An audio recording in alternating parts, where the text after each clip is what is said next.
Hi, ladies in person and those connected on the Zoom and those catching the replay later. Welcome to Matthew chapter 20. Guys, little by little, we're getting to the end of it. And I'm so excited because Matthew is such a rich book filled with Messiah's pure words. I love it. I love this this book more even, well, no, they're all good. I love John too, Luke, Mark, but I feel like Matthew, the way he just gathered all of Messiah's words and all of the events and grouped them together to point us back to the Torah and point us back to all the pieces missing, showing us who Messiah is from the beginning. I just love Matthew. So, having said that, let's begin to read Matthew chapter 20. I'm probably gonna have one of you read. Let me see. Let me switch my screen. So now we are okay. So let's read up to verse 16. So verses 1 through 16.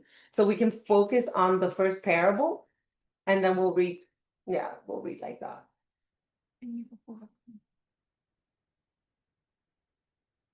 Let me know when everybody. Would you like to read, Isa? Chapter 20, Yes, verses 1 through 16. 1 through 16, this whole thing. Okay. Yes. Okay. For the kingdom of heaven is like a landowner who went out early in the morning to hire laborers for his vineyard. Now, when he had agreed with the laborers for a denarius a day, he sent them into his vineyard. And he went out about the third hour and saw others standing idle in the marketplace, and said to them, "You also go into the vineyard, and whatever is right I will give you." So they went.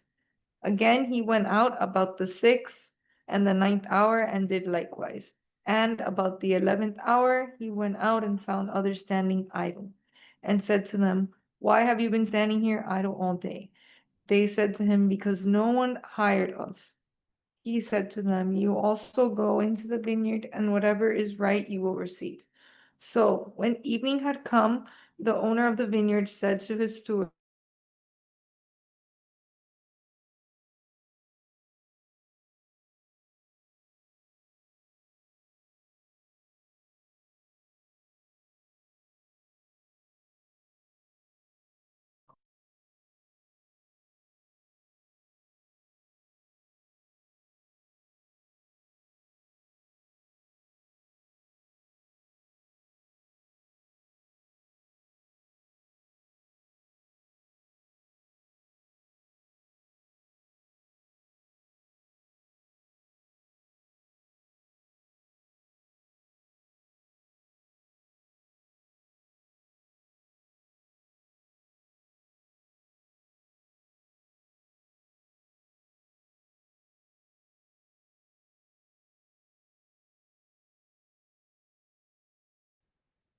All right, sorry that there was "It's great." a crazy disconnect. I'm telling you, this has been crazy today. Um the interruptions. But anyway, we were on Matthew. Nina, what was the last thing you heard? You guys were reading probably the fourth paragraph or fifth. Okay. So I would say let's just start from the beginning because I honestly don't know what got on the message or not. So do you Okay. mind? I'm No, so sorry. no. For the kingdom of heaven is like a landowner who went out early in the morning to hire laborers for his vineyard. Now, when he had agreed with the laborers for a denarius a day, he sent them into his vineyard. And he went out about the third hour and saw others standing idle in the marketplace, and said to them, "You also go into the vineyard, and whatever is right I will give you." So they went. Again, he went out about the sixth and the ninth hour and did likewise. And about the 11th hour, he went out and found others standing idle, and said to them, "Why have you been standing here idle all day?" They said to him, "Because no one hired us." He said to them, "You also go into the vineyard, and whatever is right you will receive." So when evening had come, the owners of the vineyard said to his steward, "Call the laborers and give them their wages, beginning with the last to the first." And when those came who were hired about the 11th hour, they each received a denarius. But when the first came, they supposed that they would receive more, and they likewise received each a denarius. And when they had received it, they complained against the landowner, saying, These last men have worked only 1 hour, and you made them equal to us, who have borne the burden and the heat of the day. But he answered one of them and said, Friend, I am doing you no wrong. Did you not agree with me for a denarius? Take what is yours and go your way. I wish to give to this last man the same as to you. It is not lawful for me to do what I wish with my own things. Or is your eye evil because I am good? So the last will be first, and the first last. For many are called, but few chosen. For many are called, but few are chosen. Okay. I mean, thank you, Isa. Thank you for reading it twice. But you know, like what the word says, that it never comes back void. So Right. I'm pretty sure it was necessary. You know, the enemy has been trying us really hard, but this parable today is necessary. So we just read the parable of the workers in the vineyard. Interestingly, notice how Messiah uses the image of a vineyard when speaking, comparing the kingdom of heaven and us here on earth. In case you guys don't know, he himself calls himself, I am the vine and you are the branches. So from the beginning, it's the same metaphor coherently throughout scriptures. Like it does not change. From the beginning, you have the Garden of Eden filled with trees, where the tree of knowledge of good and evil exists, but so does the tree of life. We know within scriptures, I know we've spoken about this throughout other chapters that we've studied and covered on Matthew, that we in the scriptures are spoken about as and compared as trees. Obviously, because we were created at his image. It's the same exact metaphor. So when speaking of the vineyard, it's almost like he's speaking of the Garden of Eden. So Matthew chapter 20 begins with a parable about what the kingdom of heaven is like. A farmer was usually a well-to-do landowner. A vineyard was a long understood symbol for Israel. And obviously we know Israel, not the country that we know of today, over there in the Middle East, that's been bombarded back and forth. That's not what we refer to as biblically Israel, but more of Israel equals his bride, his people, his elect. Remember how we ended not the chapter, but verse, I think it was 16. Many are called, but few are chosen. This is his chosen, his Israel, right? So the farmer agreed to pay some men 1 denarius for a day's work. It wasn't generous, but it was fair, according to the parable that he gave, right? Later, within the parable, he says that he hired more workers, and then again, and still again, and then finally only an hour before the sun sets. And that's basically the summary of the parable. And I wanted to break it down so you guys understand. Because we see within the parable that the workers begin to complain. They're grumbling, right? They're complaining. Sounds a lot like the Israelites in the wilderness. So we know that the men that were working were not lazy. Basically, they were waiting each day at the market square to be hired. So clearly, they're not lazy workers. They're just waiting to get hired, right? The farmer was doing the hiring himself, which again is very unusual. The steward pays the men, the last to work first and the first to work last. So he changes like the order that we're used to in this life, right? However, they all got the same pay. This seemed totally unfair to the man who had worked the longest. Because think about it in this life, in this world, how we are right now. You work as a social worker in the mental health field, right? Imagine you have a caseload of clients for X amount of years, let's say 5, 7 years, I don't know. And all of a sudden, Yasmin gets hired today and she's getting paid the same benefits as as you, who has built this caseload again and again and have never gotten an increase in your pay. And then let's just say she doesn't know much. She's basically like an intern and she's now getting, as many cases as you with the same pay, right? And then you're like, well, that's not fair. Like, why am I not getting more? So I can get paid more, or however that looks like, right? Well, that is basically why the workers complained within the parable. Again, this is not something that happened in real life, but Messiah is pointing to this parable for a reason, right? He loved to speak in parables, by the way. I think we spoke about that last week with Jess. But basically, you know that he spoke in parables for a reason because the truth is not for everyone. Yeah. And so those who have ears to hear, let them hear. Yes. And so, like I mentioned, everything that he was speaking of in terms of the vineyard is, sorry, let me move that out of the way so you guys can see the full picture. Is so to represent on earth as it is in heaven. That's what that is there. Okay, I'm gonna put it back because there's no way for me to put it anywhere else. So on earth as it is in heaven is the goal of this parable. Oops, let me go back. So Yasha's listeners would have identified with the grumbling laborers. And again, even if you know the history of the Israelites, you would have quickly connected even back then, right? Mhm. So the farmer says he paid as he promised. So that's not unfair because he really did what he promised, right? Thus, the last ones will be first and the first last. The parable was designed to shock those listening. It wasn't designed to make a cute metaphor out of it.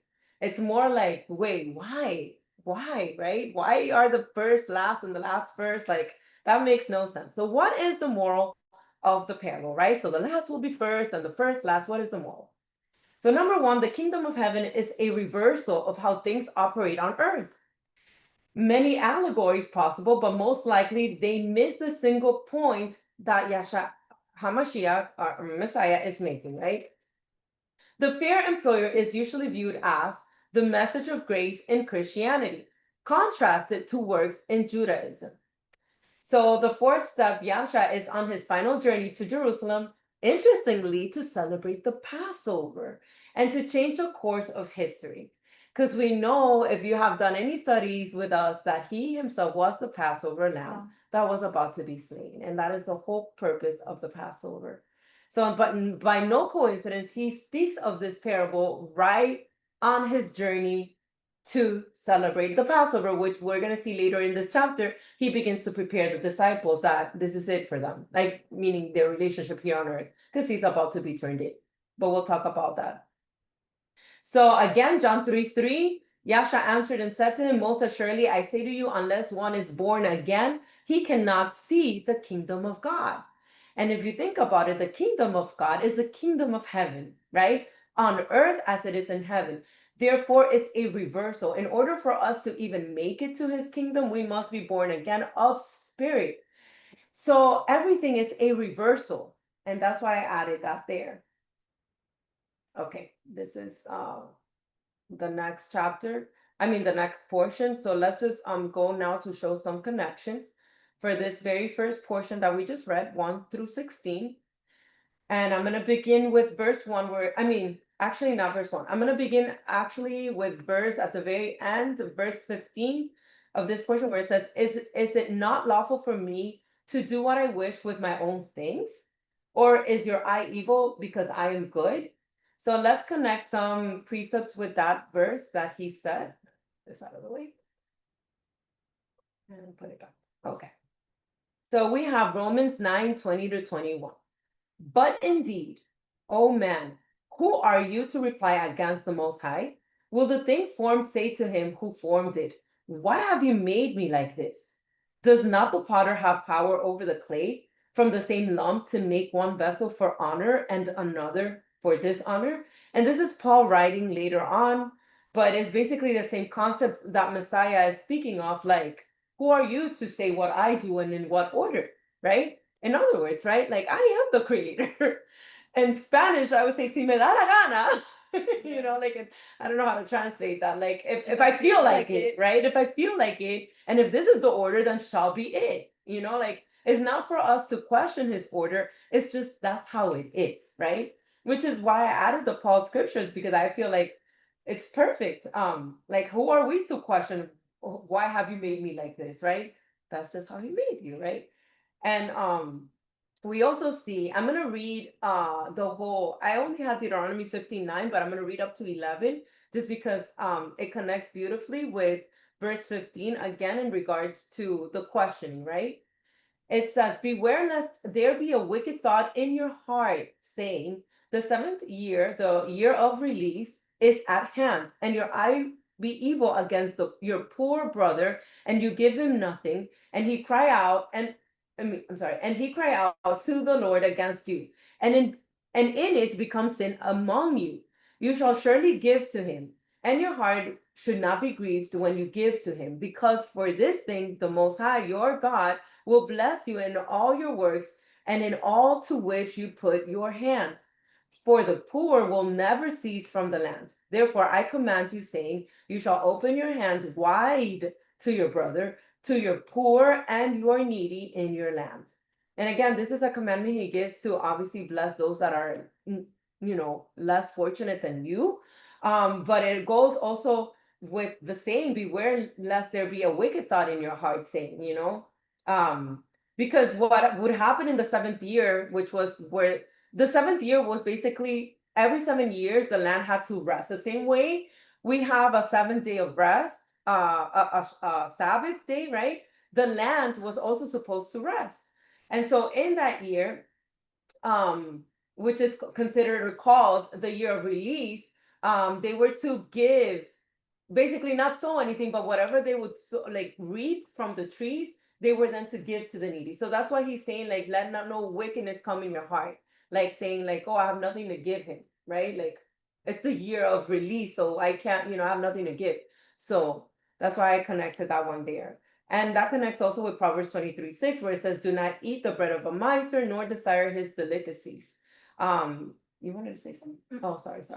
I kind of saw some movement. All right, so Matthew 6:23. By the way, if you guys have questions, comments, please feel free to interrupt and participate. Again, Messiah said, but if your eye is bad, your whole body it will be full of darkness. If therefore the light that is in you is darkness, how great is that darkness? As well as Mark 7:21-22.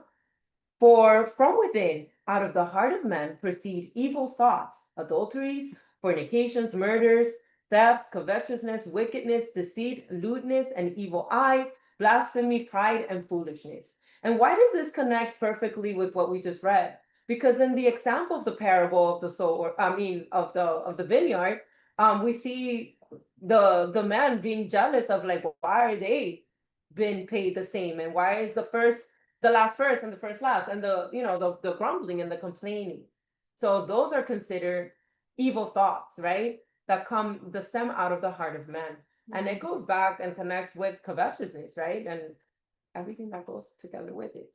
And connecting it with verse 16, where it says, so the last will be first and the first last, for many are called, but few are chosen. I have Matthew 19, verse 30.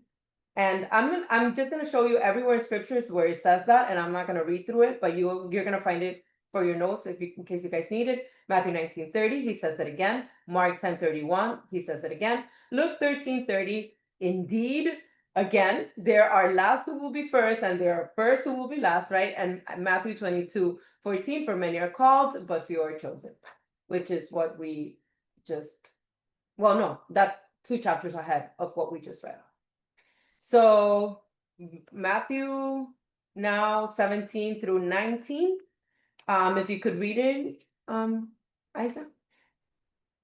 Now Jesus, going up to Jerusalem, took the 12 disciples aside on the road and said to them, behold, we are going up to Jerusalem, and the Son of Man will be betrayed to the chief priests and to the scribes, and they will condemn him to death and deliver him to the Gentiles to mock and to scourge and to crucify.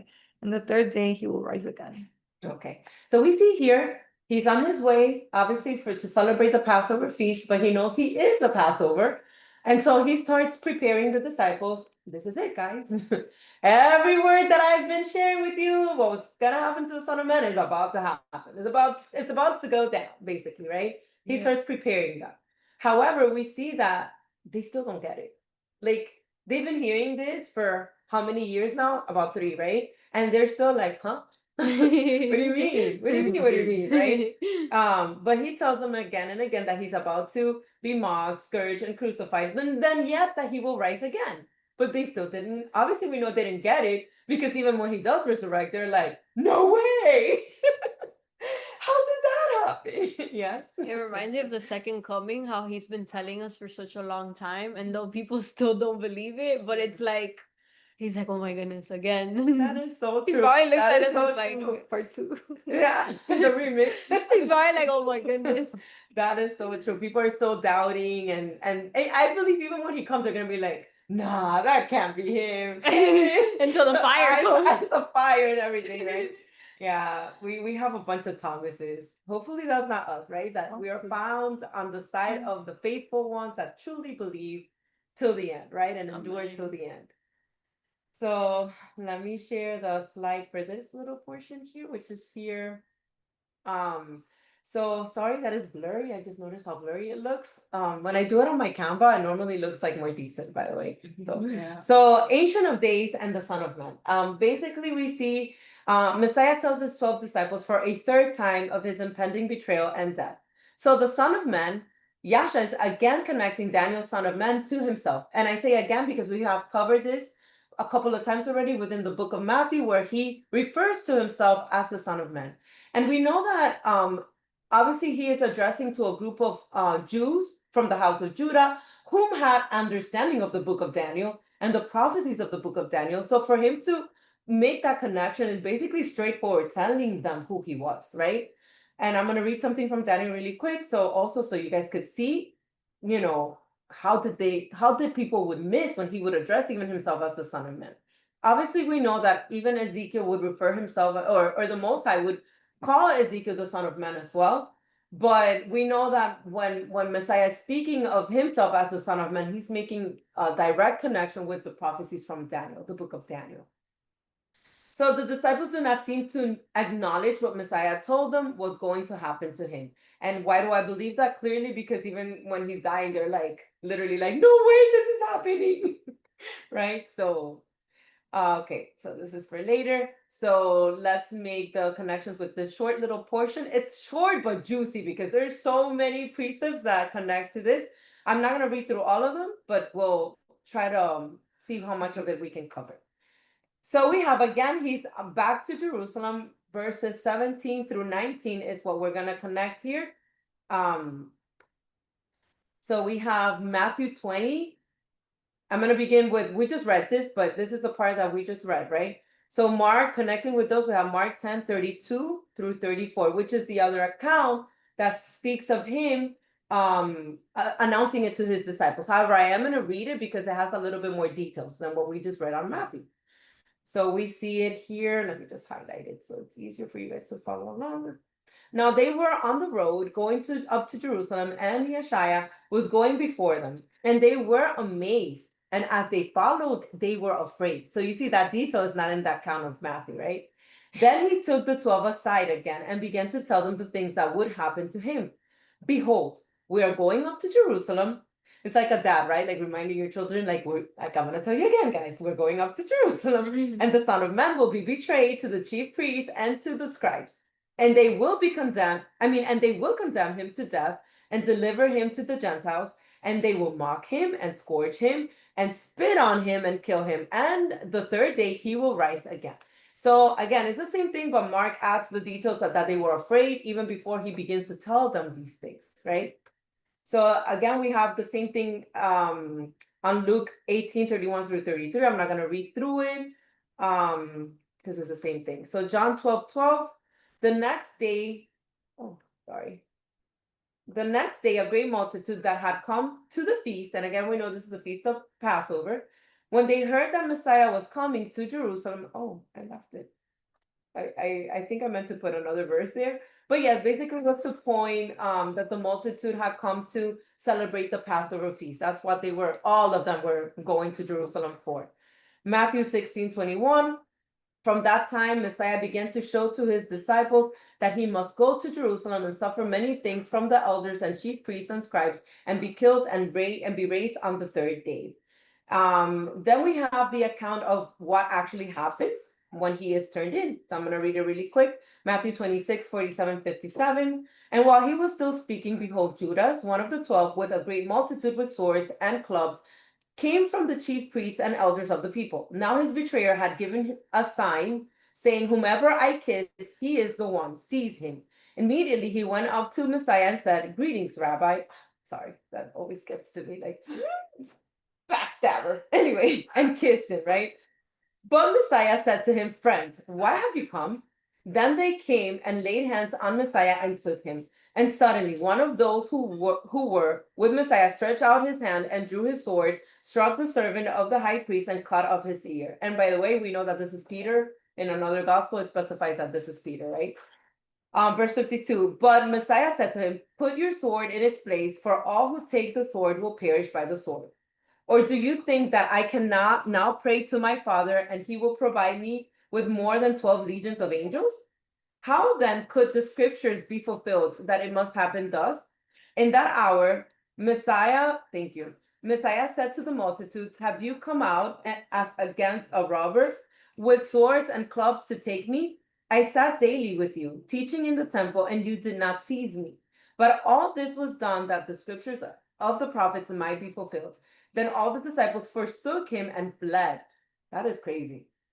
And those who had laid hold of Messiah led him away to Caiaphas, the high priest, where the scribes and the elders were assembled. So we see what takes place. Obviously, we're going to read through this when we get to that part with more depth, breaking it down. But basically, we see that everything that Messiah prepared his disciples that would happen took place. And even then, Peter reacted like, How dare you? Obviously out of love. But it's almost as they never really understood the words that he was speaking to them. And we just read how, beginning from chapter 16 and on, he began preparing them, right? We are by chapter 20 now. So this is like the third time that he's already going over this with them again. And again, he says it in Mark 14:42 and 64, Rise, let us be going. See, my betrayers at hand. You have heard the blasphemy. What do you think? And they all condemned him to be deserving of death. This is verse 64 when they actually condemned him to be crucified. By the way, I skipped through that just to make the point. John 18, verse 5, they answered him, Yasha of Nazareth. Yasha said to them, I am he. And Judas, who betrayed him, also stood with them. Sorry, that always hurts when I see that. It's like, how dare you? John 19:7. The Jews answered him, We have a law, and according to our law, he ought to die because he made himself the Son of God. And we know that that's not the Most High's law, by the way, that it is the man's made law that is found in the Talmud, not in the Torah, made by the Pharisees themselves. Matthew 27:2.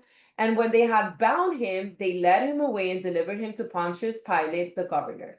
Mark 15:1 and 16. Immediately in the morning, the chief priests held a consultation with the elders and scribes and the whole council, and they bound Messiah and led him away. I'm not going to read through the whole thing because this is just to point every part in scriptures where he was turned in, and all of the things that he said that would happen took place, right? So let me skip through that. I do want to read here to confirm the Passover here, John 18:28. Then they led Messiah from Caiaphas to the praetorium, and it was early morning. But they themselves did not go into the praetorium, lest they should be defiled, but that they might eat the Passover. So this confirms again they were about to celebrate the feast of Passover. Acts 3:13, the God of Abraham, Isaac, and Jacob, the God of our fathers, glorified his servant Messiah, whom you delivered up and denied in the presence of Pilate when he was determined to let him go. And this was Peter later speaking after Messiah has already ascended into the heavens, confirming that all these things indeed took place. If you want to, just for your records, Matthew 26:67 through 68 confirms that they beat him, that they spat on him, and they cursed him, basically, right?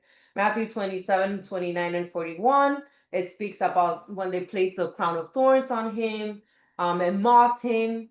Mark 15:20 and 31, again, the same thing, when they took off his clothes and basically mocked him. Matthew 27:26, when they released Barabbas instead, who was a thief, right? And begged for Messiah to be crucified. That's crazy. So yeah, when they cast lots on his garments, that was found in Matthew 27, verse 35. And again, I'm just pointing where it's found, just so you guys know, because we will go more into depth once we reach that part within Matthew itself. So it's a lot of scriptures, but I'm just pointing to it. And then we have Actually, we just read Acts 3:13, but oh, I didn't include 14 and 15, so I'm gonna just read this 14 through 15 here. But you denied the Holy One and the just, and asked for a murderer to be granted to you, which is the guy that I just mentioned, Barabbas, right? And killed the Prince of Life, whom the Most High raised from the dead, of which we are witnesses. And this is again Peter speaking. And this is the part in Matthew 28 when he's already resurrected, and the angels confirm what he had said, that on the third day he would resurrect. But the angel answered and said to the woman, do not be afraid, for I know that you seek Messiah who was crucified. He is not here, for he is risen, as he said. Come, see the place where the Lord lay. And it's funny because, yes, it is truly as he had said. And they're still like, say what?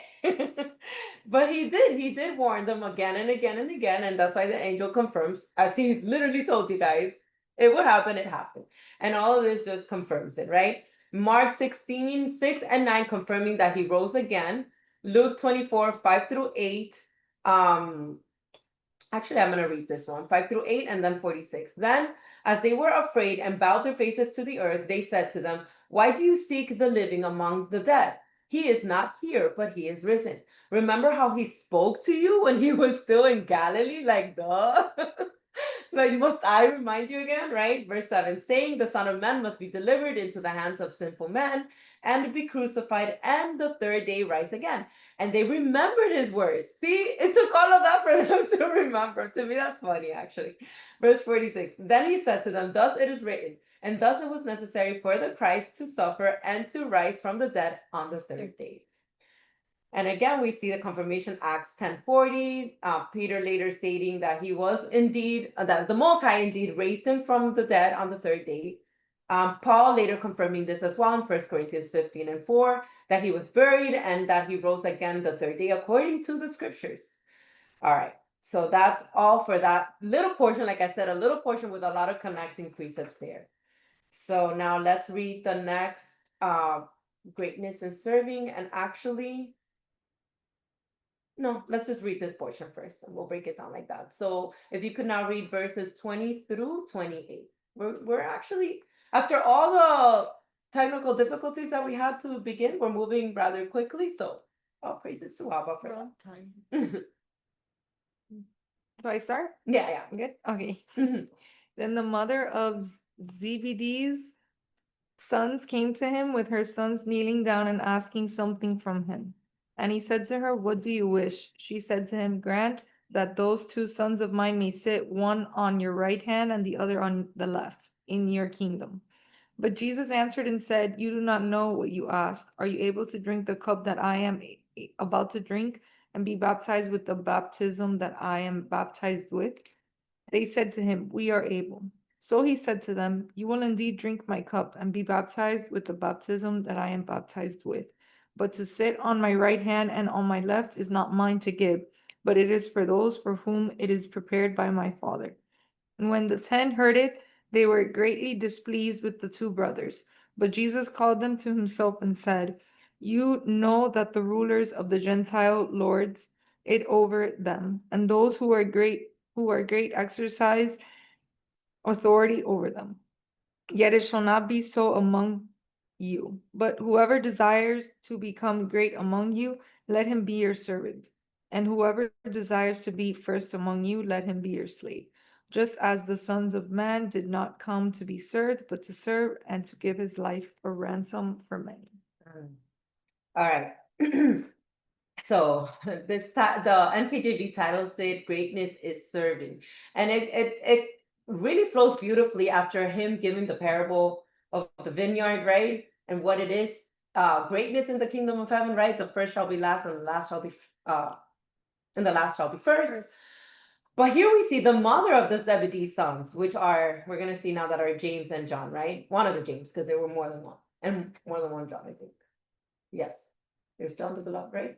Okay, yeah, I think it's just one. But anyway, we'll confirm it now. But anyway, yes, the mother of these two disciples comes and tells Messiah, like, can you grant my two sons, my babies, to sit next to you in the kingdom, like to your right and to the left, right? Like my babies. Can you prioritize them? And I can see a mother doing that. We're mothers, right? We get it. And it's funny because you have two boys, I have two boys, well, I also have two girls, but I get it. I get the desire of a mother to have, some prioritism with your own children. Like it's kind of like natural. Like it's, you know.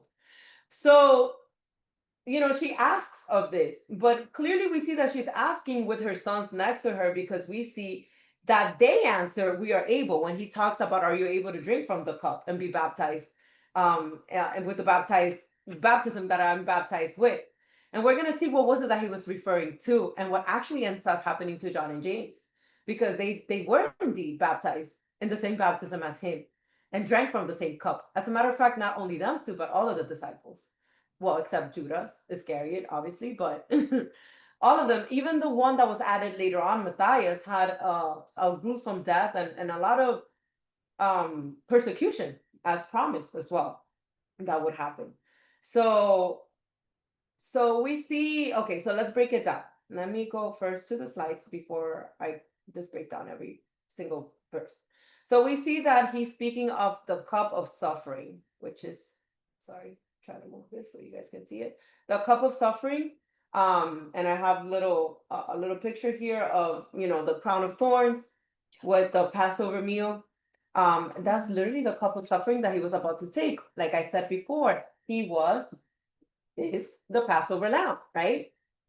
So we tend to filter things out that don't fit our preconceptions. So James and John's mother asks Messiah for a favor. She wants her sons to have the two highest ranks in the royal court when Yahshua becomes king of Israel. Because that's her perception, right? That's her preconception of what's going to take place. She was thinking of an earthly king. Yeah, yeah. And so what does Messiah mean by, yeah, what does Messiah mean by drinking the cup? It is a cup of suffering and death, but his disciples don't get it. The disciples say they can drink from his cup. Immediately they answer, like, we can drink from it. Yeah, sure. Yahshua says it is not for him to decide the places of honor in the kingdom that belongs to the Father. To show the disciples that it is wrong-minded to concern themselves over status, he says not to be like Gentile rulers. A kingdom leader must be a servant to others. Again, which ties in beautifully, like I said before, with the parable of the vineyard, right? So Yahshua says to use him as a role model, which is why he's saying, are you able to take the cup that I'm taking and the baptism that I'm being baptized in? So the Greek world, I put two separate things here. So Greek world and Hebrew world, right? So in the Greek world, which is sadly our world today, is we pay way out of bond servitude. We pay to be released as prisoner of war, right? That is literally our world today. That's the Greek world to go, basically. In the Hebrew world, meaning the world in the scriptures prior to them being scattered all over the nations, they had temple tax, the redemption of the firstborn, the property brought back from debt holder. And we also see that every jubilee, every 50th year, their debt would be forgiven. That is not at all the Greek world that we are part of today. So I just wanted to add that there. And then we have here Luke 22:42. Father, if you are willing, please take this cup suffering away from me. Yet I want your will to be done, not mine. And this is the cup of suffering that he was referring to when he spoke to the disciples in this portion. The cup of suffering, literally, like what he was about to go through. This is for the next portion. So let's connect now with the Zebedee brothers. This thing always gets in my way. Okay. So for the Zebedee brothers, we have Mark 10:35-45. And I'm going to read it just because there is some more details. I think this is the one that has more details. Let me see. I think it's the same thing.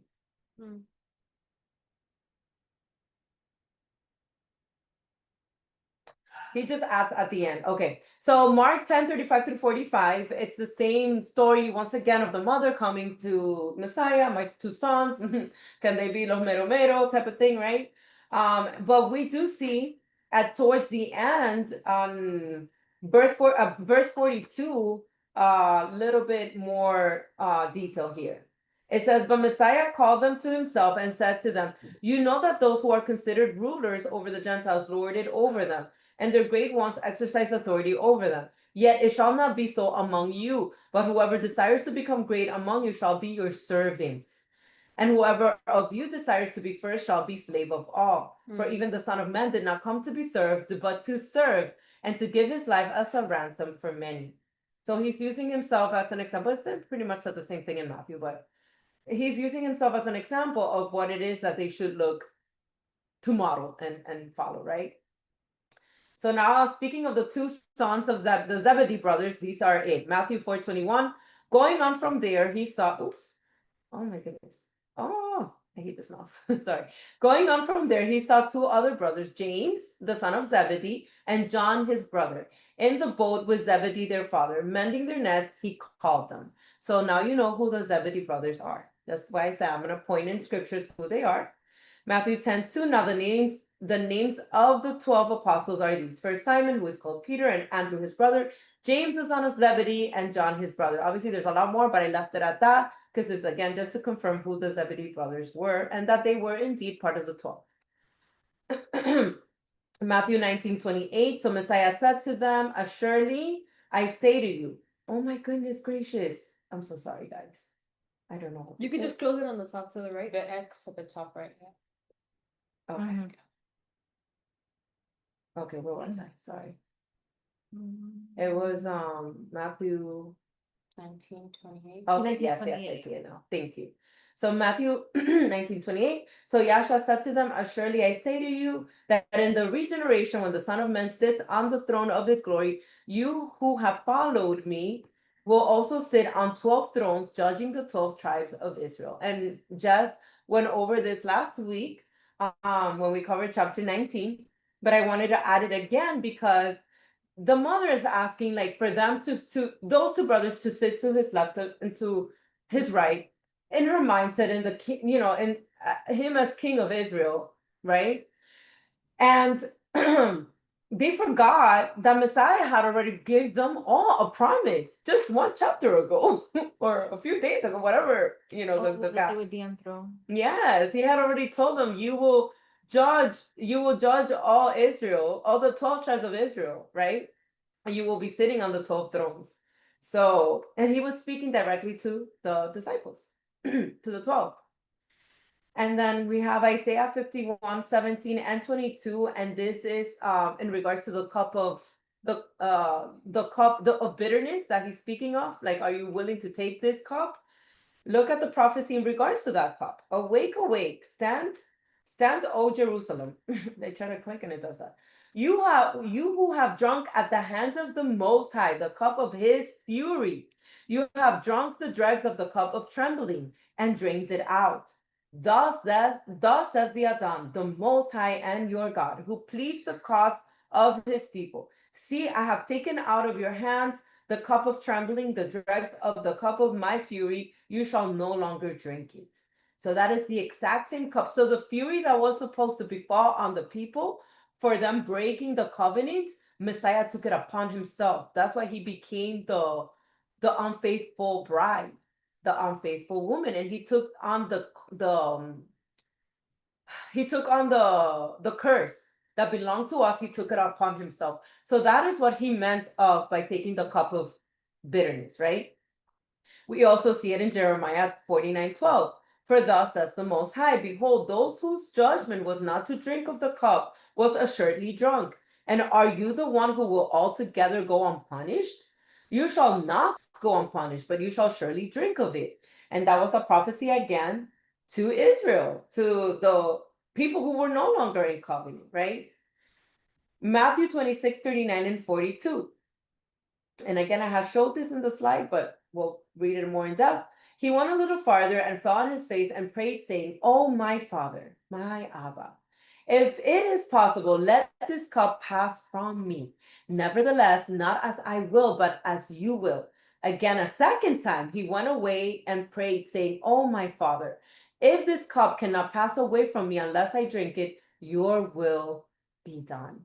And we know this is the part in the Mount of gets In the Olives. Garden sorry. of Gethsemane. Yeah, and Gets in the them. Mount of Olives where he was being pressed. This is where he actually sweat Oh, droplets right, he of- wasn't taken. yes. And yeah, and he's praying for his will to be done, but he's asking me this cup, if it's possible, let this cup be taken away from me, because this is the cup that we just read in Isaiah 51 and Jeremiah 49. It was to destroy. It was meant to destroy the people, and he took it upon himself. So he knew what that meant. Like, the entire curse was going to fall on top of him. And we'll talk more a little bit when we get to chapter 26. But my goodness, of course, that's why he felt abandoned by the Father when all the sin of the world fell upon him in that moment. And that's when he cried out, Father, why have you forsaken me? Right? Mark 14:36, and he said, Abba, Father, all things are possible for you. Take this cup away from me. Nevertheless, not what I will, but what you will. And this is the same thing that we just read, but in the account of Mark. And again, we find it in Luke 22:42. I'm not going to read it. And we find it in John 18:11. Actually, no, John 18:11 is something else. So Messiah said to Peter, put your sword into the sheath. Shall I not drink the cup which my Father has given me? And this is what I was saying earlier, that Peter is the one that cut the soldier's ear.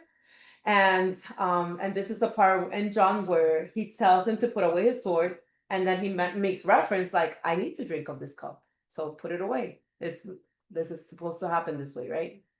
Luke 12:50, but I have a baptism to be baptized with, and how distressed I am till it is accomplished. So this is not speaking of that baptism of water that he got baptized with. We understand that, right? This is that baptism of truly, truly dying to himself completely for us. This is the baptism that he's speaking of, that he was distressed about. Acts 12:2. And this is okay. So now in Acts 12:2, let me show you. Where he says, so he said to them, you will indeed drink my cup and be baptized with the baptism that I am baptized with. But to sit on my right hand and on my left is not mine to give, but it is for those for whom it is prepared by my Father. So he's basically letting them know, you are gonna drink of the same cup that I'm drinking. And we see it confirmed over here. Acts 12:2. This is how James died. James, the son of Zebedee, not James, the other one. He died by the sword. It says, then he killed James, the brother of John, with the sword. So we know that he was murdered, right? And then we see Paul speaking of us suffering the same type of sufferings, Romans 8:17. And if children, then heirs, heirs of God, and joint heirs with Messiah. If indeed we suffer with him, that we may also be glorified together. So again, the sufferings are always promised. They were never said we were going to be exempted from them, right? We've spoken about this. 2 Corinthians 1:7, and our hope for you is steadfast, because we know that as you are partakers of the sufferings, so also you will partake of the consolation. So here's our hope, that we will suffer, but he does promise us that he gives us his peace that surpasses all understanding. And that is so timely for us, the world that we're in today, with everything happening in our world today. So timely to understand that tribulation, like he promised, will happen. You will go, he said, you will go through tribulations, but take courage, take heart, I have overcome the world. So that is our reminder. Revelation 1:9 confirms that John also took of the cup. It says, I, John, both your brother and companion in the tribulation and kingdom and patience of Yahshua HaMashiach, was on the island that is called Patmos, for the word of the Most High and for the testimony of Yahshua. So we see that even though he wasn't killed like all the other disciples, he was in an island all by himself. So he died of loneliness. I They thought he can was have- beheaded, no? No, not John. John was the only one that was sent away to Patmos, an island, and he just basically died. I'm assuming he died of loneliness, of old age. I don't know, but he was all by himself. Oh. Yeah, okay. Great. yeah. I would have to double check that, but I'm pretty sure he was No, not. I think, 'cause he was... I think I'm thinking of John the Baptist. He Oh was yeah, no, John the Baptist was He beheaded. was Yes, beheaded. Yeah, but he does confirm in his words that he was going through the tribulation, right? So again, confirming he took of the cup. That's the part I wanted to point there. Um, and then we see Mark 10:41, and when the 10 heard it, they began to be greatly displeased with James and John. And again, this were the rest of the disciples when they heard the whole saying of them saying, like, we will take of this cup, and whatever my mom said, I don't know. And then we see another account, which we had already gone over this, but Luke 22:24-25. Now there was also a dispute among them as to which of them should be considered the greatest. And he said to them, the kings of the Gentiles exercise lordship over them, and those who exercise authority over them are called benefactors. We had in another chapter spoken about this, and basically where Messiah points them right back, you must be like little children. Like, you want to inherit the kingdom of heaven, you want to be great in the kingdom of heaven, you have to be like these little ones. Right. And again, it goes back to the first shall be last and the last shall be first. 1 Peter 5:3, nor as being lords over those entrusted to you, but being examples to the flock. And this is Peter, obviously speaking to the church, how to be like Messiah, which is exactly how Messiah taught them to be. Now, being lords over people, like we see that sadly so much right now, like with the leadership, they want to abuse their authority and govern over people and tell them what to do and how to think. And no, that we belong, every person, every soul belongs to him. All that we are to do is being examples to the flock, examples like Messiah was, right? Yeah. Matthew 23:11, but he who is greatest among you shall be your servant. And that is so repetitive in Messiah's words over and over and over and over and over, almost as if purposely, like to remind us, like, stop trying to be great. Amen. Stop trying to have a title and have a position. Just be a servant. That's all. That's all you're called to do. That's Right. what he would call us too. Exactly. His servant. He's not gonna address us by our titles or anything. Absolutely. Son, daughter, servant. We are his servants. Absolutely. Mark 9:35, and he sat down, called the 12, and said to them, if anyone desires to be first, he shall be the last of all and servant of all. So desire to be a servant. Bottom line, right? Again in Mark 10:43, yet it shall not be so among you, but whoever desires to become great among you shall be your servant. And all these basically repeats itself. Luke 22:26 is the same concept. Matthew 18:4, therefore whoever humbles himself as this little child is the greatest in the kingdom of heaven. And that's what I was making reference to before, that he connects that with being like children. John 13:3-4. Let me see where this is. Sorry. John 13. Where am I here? Okay, I'm on verse 28. Let me just go back to refresh my memory if we read that. Okay, so yeah, this is the last part of this section.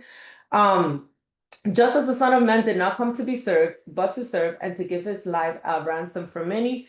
This is what I'm connecting here with John 13.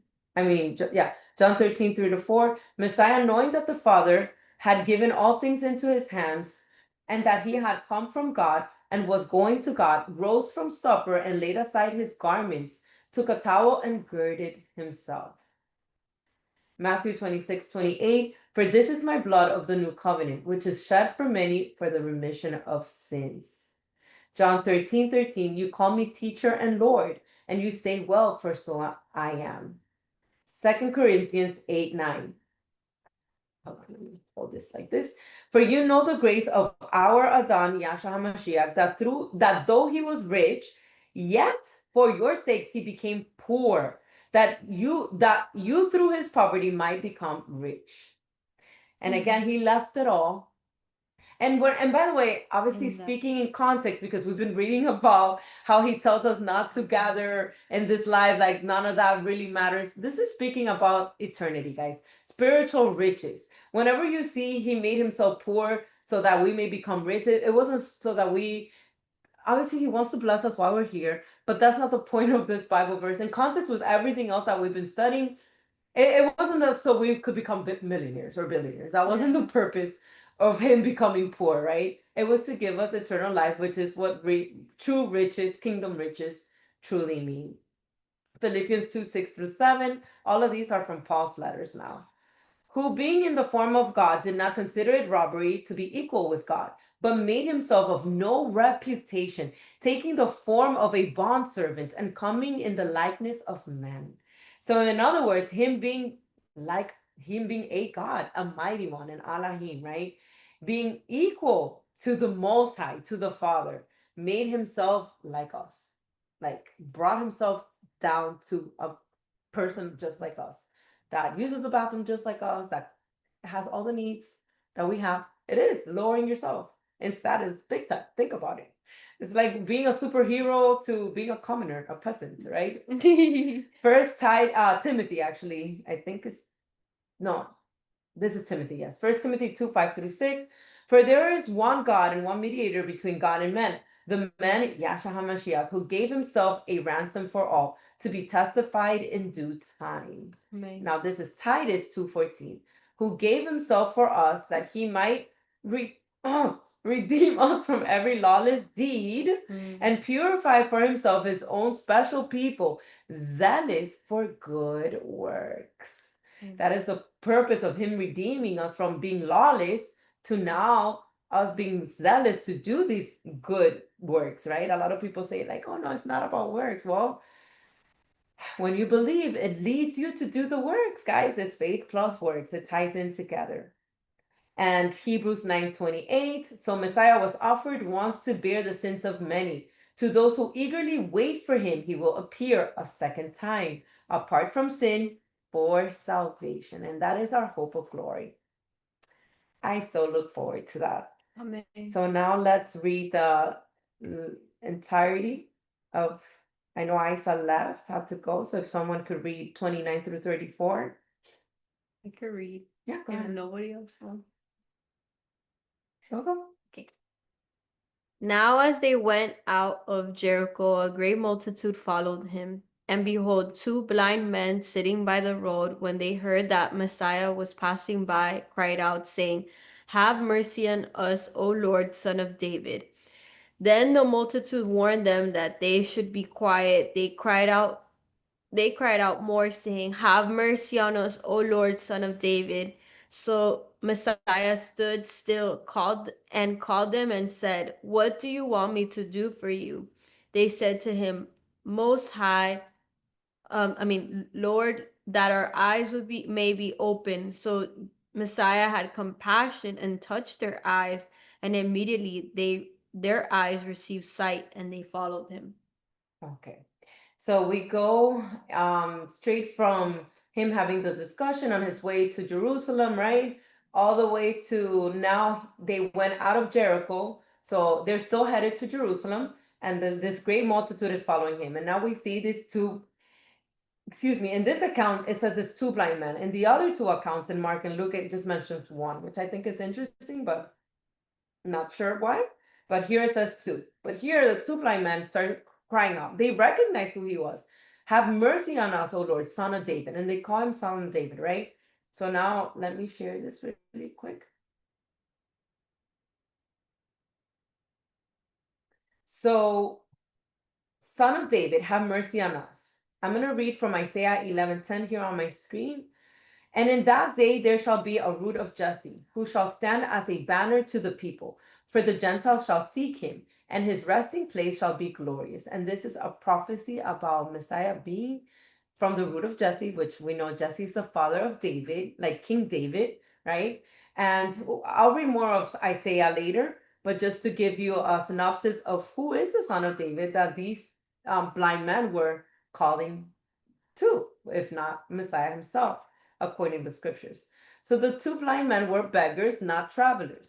Son of David, not meant in a messianic way, but rather, I put a question mark here, invoking Solomon, because of the fact that they are saying son of David, as in physical son, or was it spiritual? Like, did they truly understand?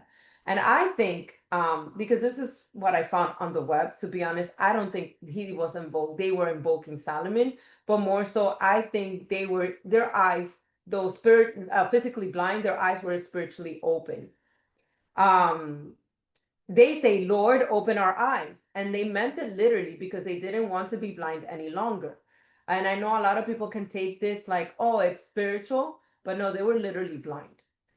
So we have the little L, Lord, in whatever you see it in scriptures, it means sir. So when they call out, Lord, open our eyes, they're basically saying sir. They're not saying like, which by the way, I know for those of you who haven't heard this from me, that's one of the reasons why I don't like perhaps to just call him Lord, because Lord is any person in scriptures too. Like David was Lord, any person with a little bit of position or status, and even like Even Sarah called Abraham. Abraham Lord. I was gonna say even the wives would call their husbands Lord. Men that are saying master. Yeah. No, it's more like sir. Like in our culture, it translates more like to sir, señor. Lord more, there's two different meanings. So Lord, and it could be master, like when made reference to Messiah, but also Lord is more like sir. And so it seems that the healed men, followed Messiah to the Passover feast in Jerusalem, which I thought was pretty interesting too. Not there yet. Let's do the connections. Let's have a few more. We're almost done. So again, they are heading out of Jericho and they find these two men. Like I had said before, in Luke and Mark, it shows as if it was just one. We have Mark 10:46 through 52. Where did I put it? Give me a second, guys, because now I can't find it. Which ones they are? Okay, I don't think I included these.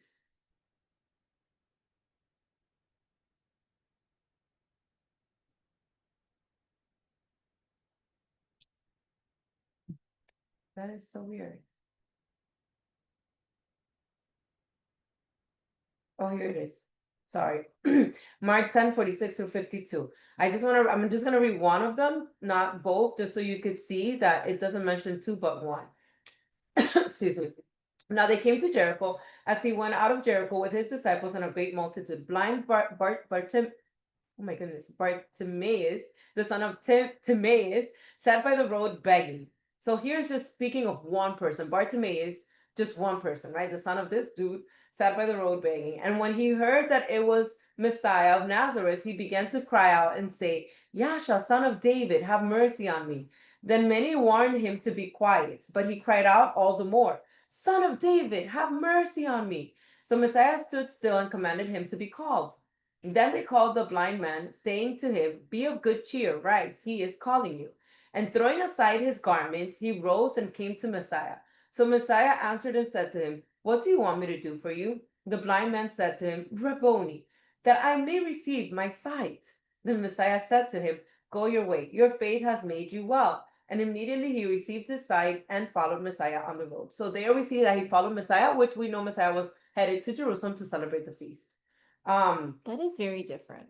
Yeah, right? Because in Matthew it's saying That that he there's two. touched, but that he touched their eyes. There is a few differences Here he's saying, by your by faith, your faith. you yeah. have been made well. And we see again that Luke confirms Mark.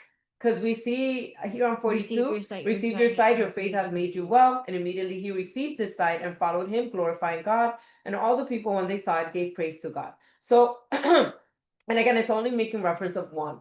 I'm not sure why it's like worded like that. Maybe, I'm not sure, to be honest. But it seems like this is the same exact thing because it's on their way to the feast and it's the same, again, I'm going by what Matthew is saying and comparing it to the both accounts on Mark and Luke.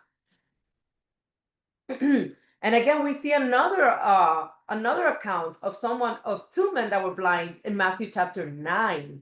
And I added it here because we read it already. But when Messiah departed from there, two blind men followed him, crying out and saying, Son of David, have mercy on us. So the reason why I added that there, could it be that Matthew confused with that account and added the two men when he was writing? I don't know, maybe. But it seems like the two blind men took place in Matthew 9. Let me see. And now in regards to the Son of David, we have a prophecy in regards to King David being Messiah himself, right? And this is found in 2 Samuel. This is when, obviously, when he, this is right after the Most High promises that through Solomon, like his kingdom will be forever, that he won't build the temple, but Solomon will, etc., etc. Just giving you some context to this. So 2 Samuel 7:14 through 17, I will be his father, and he shall be my son. If he commits iniquity, and this is, again, this is the Most High speaking to David about Solomon, right? However, it's also a foreshadowing of Messiah himself. You're going to see why. If he commits iniquity, I will chasten him with the rod of man and with the blows of the sons of men. But my mercy shall not depart from him, as I took it from Saul, whom I removed from before you. And you and your house and your kingdom shall be established forever before you. Your throne shall be established forever. So again, this is foreshadowing of Messiah, because we know David's throne wasn't established forever. It was a man-made throne, right? So this is foreshadowing Messiah. Verse 17, according to all these words and according to all this vision, so Nathan spoke to David. Obviously the Most High through Nathan, but yeah. And we see another prophecy in Psalms 89, 3-5. I just kind of summarized it 3-5 and 19 through 37. I'm going to go through it quickly just so we can see the prophecy also of David being Messiah himself. So I have made a covenant with my chosen. I have sworn to my servant David, your seed I will establish forever and build up your throne to all generations. Selah. And the heavens will praise your wonders, O Adon, your faithfulness also in the assembly of the saints. Then you spoke in a vision to your Holy One and said, I have given help to one who is mighty. I have exalted one chosen from the people. This is speaking of Messiah. Verse 20, I have found my servant David with my holy oil. I have anointed him, with whom my hand shall be established. Also my arm shall strengthen him. The enemy shall not outwit him, nor the son of wickedness afflict him. I will beat down his foes before his face and plague those who hate him. But my faithfulness and my mercy shall be with him, and in my name his horn shall be exalted. Also, I will set his hand over the sea and his right hand over the rivers. Can people check upstairs? He shall cry to me, you are my father, my Elohim, and the rock of my salvation. Also, I will make him my firstborn, the highest of the kings of the earth. My mercy I will keep for him forever, and my covenant shall stand firm with him. Verse 29, his seed also I will make to endure forever, and his throne as the days of heaven. If his sons forsake my law and do not walk in my judgments, if they break my statutes and do not keep my commandments, then I will punish their transgression with the rod, and their iniquity with stripes. Nevertheless, my loving kindness I will not utterly take from him, nor allow my faithfulness to fail. My covenant I will not break, nor alter the word that has gone out of my lips. Once I have sworn by my holiness, I will not lie to David. His seed shall endure forever, and his throne as the sun before me. It shall be established forever like the moon, even like the faithful witness in the sky. Selah. How beautiful. What a beautiful promise. And then this is the part in Isaiah that I had included in the graphics, but I'm going to read more now. Isaiah 11, 10 through 12. And in that day there shall be a root of Jesse, who shall stand as a banner to the people. For the Gentiles shall seek him, and his resting place shall be glorious. It shall come to pass in that day that the Most High shall set his hands against the second time to recover the remnant of his people who are left from Assyria and Egypt and Pathros and Cush, from Elam and Shinar, from Hamath and the islands of the sea. He will set up a banner for the nations and will assemble the outcasts of Israel and gather together the dispersed of Judah from the four corners of the earth. And we know that this is an anti-prophecy of the second coming in regards to him being referred as David, right? From the root of Jesse. We also have Ezekiel 37, 21 and 25. Then say to them, thus says the Most High, surely I will take the children of Israel from among the nations wherever they have gone, and will gather them from every side and bring them into their own land. And I will make them one nation in the land, on the mountains of Israel, and one king shall be king over them all. This is a New Jerusalem prophecy, by the way. They shall no longer be two nations, nor shall they ever be divided into two kingdoms again. They shall not defile themselves any more with their idols, nor with their detestable things, nor with any of their transgressions, but I will deliver them from all their dwelling places in which they have sinned, and will cleanse them. Then they shall be my people, and I will be their God. David, my servant, shall be king over them, and they shall all have one shepherd. They shall also walk in my judgments and observe all my statutes and do them. Then they shall dwell in the land that I have given to Jacob, my servant, where your fathers dwelt. And they shall dwell there, they, their children, and their children's children forever. And my servant David shall be their prince forever. And I share this one because a lot of people believe, I don't understand how, that this was already fulfilled when the state of Israel was established. But clearly, this is a New Jerusalem prophecy. First and foremost, there's no King David ruling over Israel right now, meaning one shepherd, which is Messiah. There's no two kingdoms united again, meaning the house of Israel with the house of Judah. There's no gathering of all his elect from all four corners of the earth. This is clearly an end time prophecy. So I just wanted to point that out. Very timely. Matthew 1:1. And again, speaking of the genealogy of Messiah, the son of David. That's what I wanted to point out, right? Luke 1:31 through 32. And behold, you will conceive in your womb and bring forth a son, and shall call his name Yasha. He will be great and will be called the Son of the Highest. And the Lord Adon will give him the throne of his father David. Again, just confirming everything with scriptures. I always say scriptures interprets itself with scripture. It's not us to interpret it, it's precept upon precept, right? Acts 15:14 through 17. Simon has declared how God at the first visited the Gentiles to take out of them a people for his name. And with this, the words of the prophets agree. Just as it is written, after this I will return and will rebuild the tabernacle of David. You see, goes together with Ezekiel, what we just read, which has fallen down. I will rebuild its ruins and I will set it up, so that the rest of mankind may seek the Most High, even all the Gentiles who are called by my name, say, the Most High who does all these things. Matthew 19:13. Then little children were brought to him that he might put his hands on them and pray, but the disciples rebuked them. And this is just because of the fact that the blind men were calling out and they were like rebuking him. That's just showing how they would always do that. Matthew 9:36. But when he saw the multitudes, he was moved with compassion for them, because they were weary and scattered like sheep, having no shepherd. Again, the one shepherd who is our King David, meaning our Messiah. Matthew 14:14. And when Yasha went out, he saw a great multitude, and he was moved with compassion for them and healed their sick. Matthew 15:32. Now Yasha called his disciples to himself and said, I have compassion on the multitude, because they have now continued with me 3 days and have nothing to eat. And I do not want to send them away hungry, lest they faint on the way.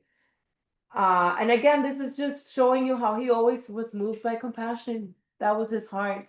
And lastly, we have Matthew 18:27. And this is, let me just, a refresher of the last verse. So Yasha had compassion and touched their eyes, and immediately their eyes received sight, and they followed him. And we have Matthew 18:27. Then the master of that servant was moved with compassion, released him, and forgave him the debt. This goes back to that parable that we spoke about, the parable of the man that was in debt, right? And then the master forgave him and had compassion. Just wanted to bring that back in. So it's a beautiful chapter. I pray and I really hope that it's engraved in your hearts, that you are able to meditate on it, and not only meditate on it, but put it to practice. And once again, thank you for breaking bread with us. We will continue next week, and let's pray and fast if necessary, that we don't have all the interruptions and unfortunate stuff that we had at the beginning. So have a blessed evening or rest of your day, those catching the replay later, and much shalom.